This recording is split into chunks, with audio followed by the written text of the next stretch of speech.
Got RCMP are looking for those responsible for the theft of 2 welding units and a large amount of tools from a construction business on Range Road 14 just south of Highway 16. Police received the call on January 18th and say sometime the night before a person cut the lock on a gate and stole the units from the compound. Now they believe the alleged thief would have needed either multiple trucks or one large service truck to take the units.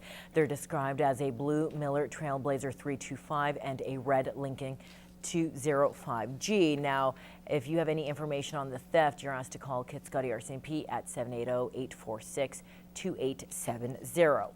Lakeland College has a new top boss as of the beginning of the year. Dr. Tracy Edwards is now serving as the college's 8th president. She takes over after former President Glenn Charlesworth retired, providing more than 7 years of service to the school.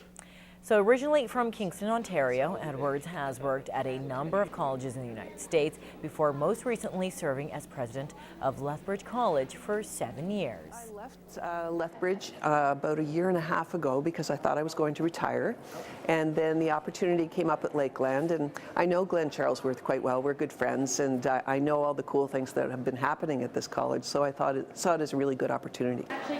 Edwards says her goals over her term include finding ways to grow the school's revenue streams and attract more international students. I think we'll capitalize on the areas where we're strong. I think we will continue to grow our collaborative partnerships with industry, and we'll also focus on our applied research opportunities. Edwards will split her time between Lloydminster and the Vermilion campus. Family violence can happen in any home unsuspecting to the public. Now the Lloydminster Interval Home wants to put a stop to it, pushing to bring awareness on this issue to the community by bringing Ghosts of Violence to the border city.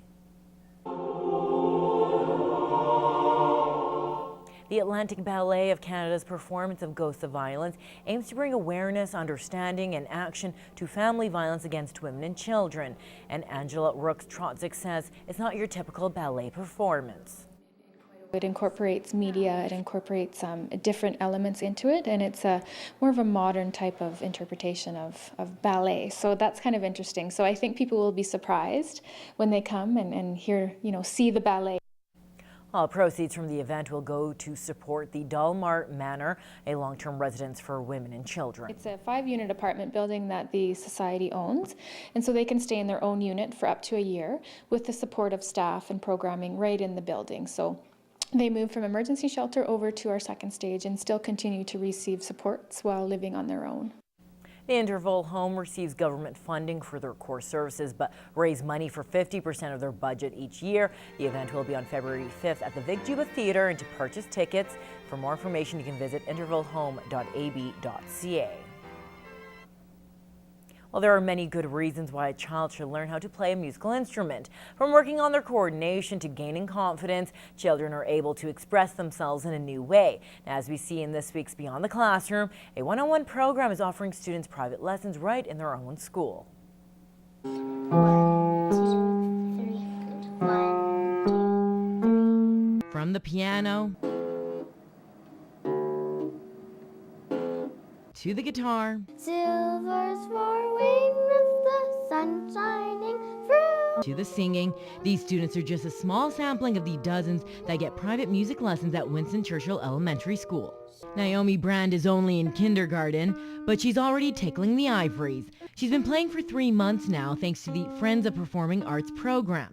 It provides one-on-one private music lessons during school hours. We do kind of the songs like 3 songs or 2. Then if I get good at them, I get a little sticker. Last year, there was only 1 instructor and about 8 students.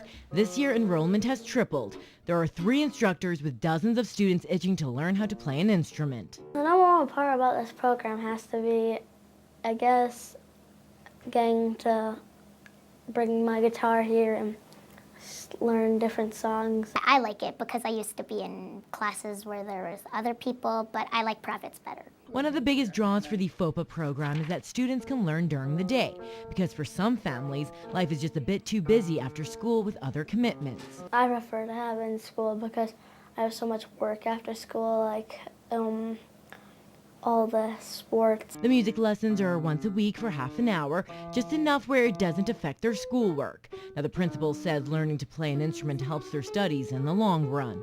There are students who are challenged through music that maybe wouldn't be challenged in a regular school day.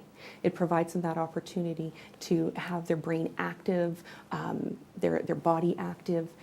It certainly has helped with behavior.